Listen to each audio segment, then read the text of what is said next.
Hi guys, good morning. Welcome back to another vlog. ಇವತ್ತು ನಾನು ನಿಮಗೆ ಸಿಂಪಲ್ ಆಗಿರೋ ಬ್ರೇಕ್ಫಾಸ್ಟ್ ರೆಸಿಪಿನ ತೋರಿಸ್ತಾ ಇದ್ದೀನಿ. ಅದೇ ಕಾಯಿ ಸಾಸಿವೆ ಅನ್ನ.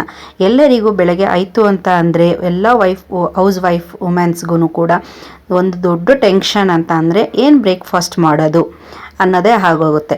ಸೊ ಅದಕ್ಕೋಸ್ಕರ ನಾನು ಇವತ್ತು ತುಂಬ ಸಿಂಪಲ್ ಆಗಿರುವಂಥ ರೆಸಿಪಿನ ಮಾಡ್ತಾ ಇದ್ದೀನಿ. ಬೆಳಗ್ಗೆ ಹೊತ್ತು ತುಂಬ ಕಿರಿಕಿರಿ ಆಗಬಾರ್ದು, ತುಂಬ ಇಂಗ್ರೀಡಿಯೆಂಟ್ಸ್ ಇರಬಾರ್ದು ಅಂತ ಹೇಳೋ ಕಾರಣಕ್ಕೋಸ್ಕರ ನಾನು ಈ ರೆಸಿಪಿನ ನಿಮಗೆ ತೋರಿಸ್ತಾ ಇದ್ದೀನಿ. ಬನ್ನಿ ಇದಕ್ಕೆ ಏನೆಲ್ಲ ಬೇಕು ನೋಡ್ಕೊಳ್ಳೋಣ. ಮೊದಲಿಗೆ ನಾನಿಲ್ಲಿ ಕಾಯಿ ತೊಗೊಂಡಿದ್ದೀನಿ, ಒಂದು ಅರ್ಧ ಕಪ್ಪು.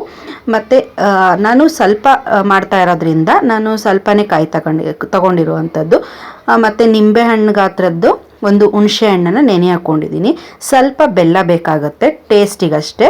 ಮತ್ತು 1 ಸ್ಪೂನ್ ಜೀರಿಗೆ, 1 ಸ್ಪೂನು ಸಾಸಿವೆ ನಮಗೆ ಒಗ್ಗರಣೆಗೂ ಕೂಡ ಸ್ವಲ್ಪ ಬೇಕಾಗುತ್ತೆ. ಕಡಲೆ ಬೀಜ ಇದು ಒಗ್ಗರಣೆಗೆ, ಮತ್ತು ಕಡಲೆಬೇಳೆ ಇದು ಕೂಡ ಒಗ್ಗರಣೆಗೆ.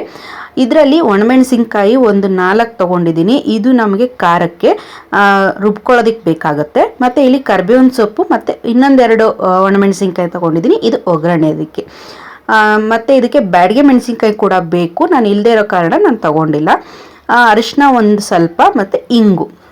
ಬ್ಯಾಡಗೆ ಮೆಣಸಿನ್ಕಾಯಿ ಹಾಕೋದಕ್ಕೆ ಅಂದರೆ ಕಲರ್ ಬರುತ್ತೆ ಅಂತ, ಬಟ್ ನಾನು ಇಲ್ಲ ಅಂತ ಹೇಳಿ ಯೂಸ್ ಮಾಡಿಲ್ಲ. ಇರೋರು ಒಂದೆರಡನ್ನ ಹಾಕೋಬೋದು. ಇವಾಗ ನಾನು ಇದನ್ನೆಲ್ಲ ಗ್ರೈಂಡ್ ಮಾಡ್ಕೊತೀನಿ. ಗ್ರೈಂಡ್ ಮಾಡ್ಕೊಳ್ಳಿಕ್ಕೆ ಏನೇನು ಹಾಕೋಬೇಕು ಅಂತ ಅಂದರೆ ತೆಂಗಿನ ತುರಿ. ನಾನು ಒಂದು ಇಬ್ರಿಗೆ ಮಾಡ್ತಾ ಇರೋದ್ರಿಂದ ನಾನು ಸ್ವಲ್ಪ ಪ್ರಮಾಣದಲ್ಲಿ ಮಾಡ್ತಾ ಇದ್ದೀನಿ. ನೀವು ಜಾಸ್ತಿ ಬೇಕು, ನಮ್ಮನೆ ಜಾಸ್ತಿ ಇದ್ದಾರೆ ಅನ್ನೋದಾದರೆ ತೆಂಗಿನಕಾಯಿನ ನೀವು ಜಾಸ್ತಿ ತೊಗೋಬೇಕಾಗತ್ತೆ. ನೀವು ಎಷ್ಟು ಪ್ರಮಾಣದಲ್ಲಿ ಮಾಡ್ತೀರಾ ಅದ್ರ ಮೇಲೆ ನೀವು ಇಂಗ್ರೀಡಿಯೆಂಟ್ಸ್ನ ಜಾಸ್ತಿ ಹಾಕ್ಕೋಬೇಕು. 1 ಸ್ಪೂನು ಜೀರಿಗೆ, ಅದರಲ್ಲಿ ನಾನು ಸ್ವಲ್ಪ ಒಗ್ಗರಣೆಗೂ ಕೂಡ ಇಟ್ಕೊತೀನಿ. ಇವಾಗ 1 ಸ್ಪೂನ್ ಸಾಸಿವೆ. ಇದು ಕಾಯಿ ಸಾಸಿವೆ ಅನ್ನ ಆಗಿರೋದ್ರಿಂದ ಸಾಸಿವೆ ಮತ್ತು ತೆಂಗಿನ ತುರಿ ಎಲ್ಲನೂ ಕೂಡ ಹಸಿಯಾಗೆ ಹಾಕ್ತಾ ಇದ್ದೀವಿ. ಎಲ್ಲನೂ ರುಬ್ಕೊಳ್ಳೋದಕ್ಕೂ ಹಾಕೋಬೇಕು. ಒಂದು 4 ಒಣಮೆಣಸಿನ್ಕಾಯಿ. ನಿಮಗೆ ಖಾರ ಎಷ್ಟು ಬೇಕು ನೋಡ್ಕೊಂಡು ಹಾಕ್ಕೊಳ್ಳಿ. ಏಕೆಂದರೆ ನಮ್ಮನೆ ಮಕ್ಕಳು ತಿನ್ನೋದ್ರಿಂದ, ನನ್ನ ಮಗ ಇರೋದ್ರಿಂದ ನಾವು ಖಾರ ಸ್ವಲ್ಪ ಕಡಿಮೆನೇ ಯೂಸ್ ಮಾಡ್ತೀವಿ. ನಿಮ್ಮನೆ ದೊಡ್ಡವರೆಲ್ಲ ಖಾರ ತುಂಬ ತಿಂತೀವಿ, ಯೂಸ್ ಮಾಡ್ತೀವಿ ಅನ್ನೋದಾದರೆ ನಿಮ್ಮ ಖಾರಕ್ಕೆ ಎಷ್ಟು ಅನುಕೂಲ ಆ ರೀತಿ ನೋಡಿಕೊಂಡು ನಿಮ್ಮ ಟೇಸ್ಟಿಗೆ ತಕ್ಕ ಹಾಗೆ ಹಾಕ್ಕೊಳ್ಳಿ. ಮತ್ತು ಒಂದು ಅರ್ಧ ಸ್ಪೂನಷ್ಟು ಅರಿಶಿಣ,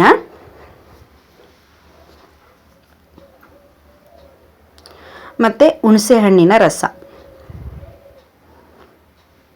ನೀವು ಹುಣಸೆಹಣ್ಣಿನ ರಸ ರುಬ್ಬೋದಕ್ಕಾದರೂ ಹಾಕೋಬೋದು, ಇಲ್ಲ ಅಂದರೆ ಬರೀ ಕಾಯಿ ಸಾಸಿವೆ ಇದನ್ನೆಲ್ಲ ಗ್ರೈಂಡ್ ಮಾಡಿ ಒಗ್ಗರಣೆ ಮಾಡುವಾಗಲೂ ಕೂಡ ಹಾಕೋಬೋದು, ಏನೂ ಇಶ್ಯೂಸ್ ಇಲ್ಲ. ಸೊ ನಾನು ಇವಾಗ ಇದನ್ನು ಫುಲ್ಲು ಕ್ಲೀನಾಗಿ ನೈಸ್ ಪೇಸ್ಟ್ ಆಗಬೇಕು ಆ ರೀತಿ ರುಬ್ಬಿದ್ದೀನಿ, ನೋಡ್ಬೋದು.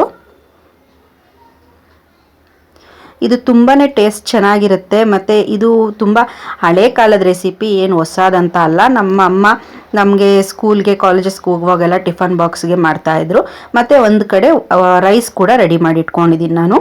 ಇವಾಗ ಪ್ಯಾನ್ಗೆ ಒಂದು 2 ಸ್ಪೂನ್ 3 ಸ್ಪೂನಷ್ಟು ಆಯಿಲ್ ಹಾಕ್ಕೊಳ್ಳೋಣ.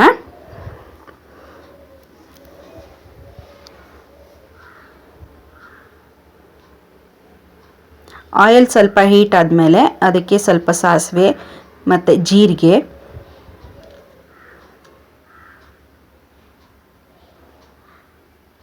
ನಾವು ಜೀರಿಗೆ ಅಡುಗೆಯಲ್ಲಿ ಹೆಚ್ಚು ಯೂಸ್ ಮಾಡೋದ್ರಿಂದ ನಮಗೆ ಡೈಜೆಷನ್ ಪ್ರಾಬ್ಲಮ್ ಕೂಡ ಏನೂ ಬರೋದಿಲ್ಲ. ಕಡಲೆ ಬೀಜ, ಇದೆಲ್ಲ ಸ್ವಲ್ಪ ಬ್ರೌನ್ ಆಗೋ ತನಕ ಫ್ರೈ ಮಾಡ್ಕೊಳ್ಳೋಣ.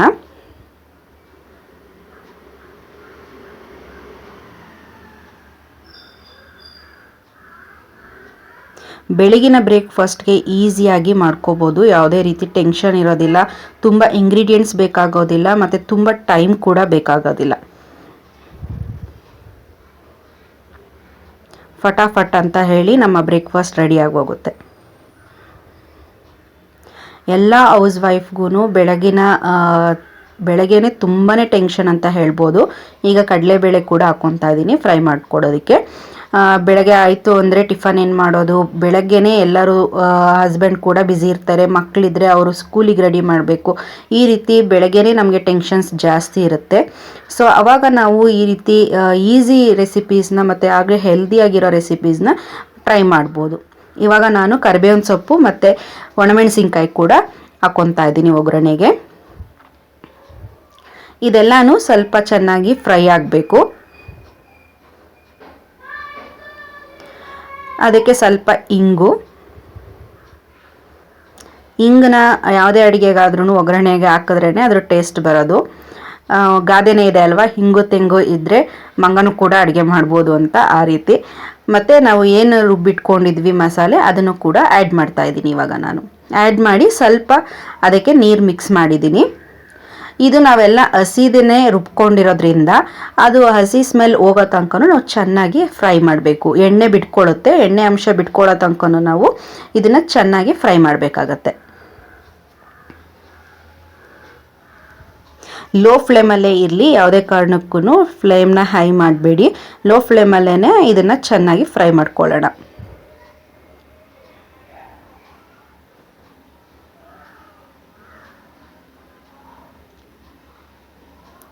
ನಿಮಗೆಲ್ಲ ನನ್ನ ಚಾನಲ್ ಬಗ್ಗೆ ಏನು ಅನ್ನಿಸ್ತಾ ಇದೆ, ನಾನು ಇಷ್ಟು ದಿನ ಸ್ಟಾಪ್ ಮಾಡಿ ಮತ್ತೆ ಸ್ಟಾರ್ಟ್ ಮಾಡಿರೋದು ಹೇಗೆ ಅನ್ನಿಸ್ತಾ ಇದೆ ಅಂತ ನನಗೆ ಕಮೆಂಟ್ ಮಾಡಿ ತಿಳಿಸಿ. ಮತ್ತು ನಿಮಗೆ ಇನ್ನೂ ಯಾವ ರೀತಿ ರೆಸಿಪೀಸ್ ಬೇಕು ಅಂತ ಕೂಡ ಹೇಳಿದ್ರೆ ನಾನು ಅದನ್ನು ಮಾಡಲಿಕ್ಕೆ ಟ್ರೈ ಮಾಡ್ತೀನಿ. ಇವಾಗ ನಾನು ಇದಕ್ಕೆ ಬೆಲ್ಲ ಕೂಡ ಆ್ಯಡ್ ಮಾಡಿದ್ದೀನಿ. ಬೆಲ್ಲ ಹಾಕೋದ್ರಿಂದ ಅದರ ಟೇಸ್ಟ್ ಚೇಂಜ್ ಆಗುತ್ತೆ. ಮತ್ತು ನಾವು ಯಾವುದೇ ಖಾರ ಐಟಮ್ಸ್ ಮಾಡುವಾಗ ಅದಕ್ಕೆ ಸ್ವಲ್ಪ ಬೆಲ್ಲ ಅಥವಾ ಸಕ್ಕರೆ ಹಾಕೋದ್ರಿಂದ ಅದರ ಟೇಸ್ಟ್ ತುಂಬ ಚೆನ್ನಾಗಿ ಬರುತ್ತೆ. ಮತ್ತು ಯಾವುದೇ ಸ್ವೀಟ್ ಐಟಮ್ಸ್ ಮಾಡುವಾಗಲೂ ಕೂಡ ಅಷ್ಟೇ, ಒಂದು ಚಿಟಿಕೆ ಉಪ್ಪು ಹಾಕೋದ್ರಿಂದನೂ ಕೂಡ ನಮಗೆ ಅದರ ಟೇಸ್ಟ್ ಚೆನ್ನಾಗಿ ಬರುತ್ತೆ. ಇವಾಗ ನಾನು ಇದಕ್ಕೆ ಎಷ್ಟು ಬೇಕೋ ಅಷ್ಟು ಸಾಲ್ಟ್ ಯೂಸ್ ಮಾಡಿದ್ದೀನಿ. ಮತ್ತು ನಾವು ರೈಸ್ ಕಲಸುವಾಗ ಟೇಸ್ಟ್ ನೋಡಿಕೊಂಡು ನಮ್ಗೆ ಟೇಸ್ಟ್ಗೆ ಅನುಕೂಲವಾಗಿ ಎಷ್ಟು ಸಾಲ್ಟ್ ಬೇಕೋ ಅಷ್ಟನ್ನು ಯೂಸ್ ಮಾಡ್ಬೋದು. ಇವಾಗ ಚೆನ್ನಾಗಿ ಇದು ಕುದಿ ಬರ್ತಾ ಇದೆ. ಅದು ಚೆನ್ನಾಗಿ ಫ್ರೈ ಆಗಬೇಕು. ಅದು ತೆಂಗಿನಕಾಯಿ ಎಲ್ಲ ಹಸಿ ಸ್ಮೆಲ್ ಹೋಗಬೇಕು. ಸಾಸಿವೆ, ತೆಂಗಿನಕಾಯಿ, ಜೀರಿಗೆದೆಲ್ಲ ಅದು ಸ್ಮೆಲ್ ನಮಗೆ ಫ್ರೇಗ್ರೆನ್ಸ್ ಗೊತ್ತಾಗುತ್ತೆ ಅದು ಬಾಯ್ಲ್ ಆಗ್ತಾ. ಸೊ ನೀವು ಅದನ್ನು ಫೀಲ್ ಮಾಡ್ಬೋದು. ಮತ್ತು ಇದು ಸುತ್ತ ಎಣ್ಣೆ ಬಿಟ್ಕೊಳ್ಳುತ್ತೆ. ಆವಾಗಲೂ ತನಕ ನಾವು ಚೆನ್ನಾಗಿ ಇದನ್ನು ಫ್ರೈ ಮಾಡ್ಕೋಬೇಕು.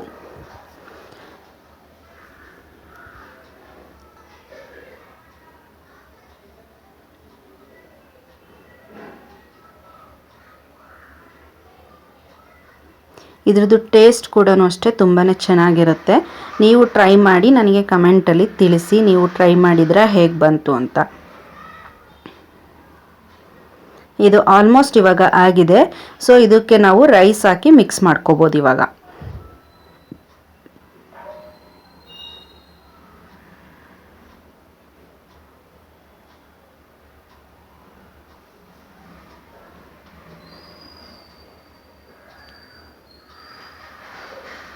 ಸೊ ಫ್ರೆಂಡ್ಸ್, ಇವಾಗ ಇದು ಆಲ್ಮೋಸ್ಟ್ ಆಗಿದೆ. ನಾನು ಇವಾಗ ಇದಕ್ಕೆ ರೈಸ್ ಹಾಕಿ ಮಿಕ್ಸ್ ಮಾಡ್ತೀನಿ.